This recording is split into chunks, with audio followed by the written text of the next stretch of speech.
Hello everyone, welcome back to my channel. তো আজ আমাদের বাড়িতে করছে ফুলকপির পকোড়া।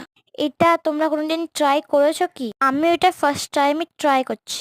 এখানে আমার মা একটু বেসন নিল, একটু নুন, একটু মরিচ দিয়ে দিল আর জাফরং দিয়ে দিল, কেন কালারটা একটু ভালো আসবে। দেখো এখানে একটু জল দিয়ে দিল। তো এখানে আমার মা একটু ভালোভাবে ভেটে নিচ্ছে। ব্যাটারটা বেশি গাঢ় করলে হবে না, একটু পাতলা করলে হবে না, বেশ মিডিয়ামই করতে হবে। তো আমাদের ব্যাটারটা পুরোপুরি রেডি। তো ফুলকপিগুলো তুলে মা দিয়ে দিচ্ছে ব্যাটারে। তো এখানে আমার মা ফুলকপিগুলোকে ভালোভাবে মাখিয়ে নিচ্ছে। তো আমি এটাকে একটু 2 মিনিট রেখে দিলাম। তো কড়াইতে তেল দিয়ে দিলাম। তো প্রথমে আমি একটা ট্রাই করে দেখলাম ভালো হচ্ছে কি না, তো ঠিকভাবে হচ্ছিল না।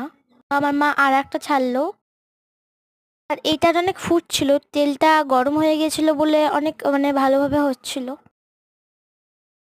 তো দেখো আমার মা পকোড়াটা ভালোভাবে ভেজে নিচ্ছে আর আমি এখানে পোজ দিচ্ছি।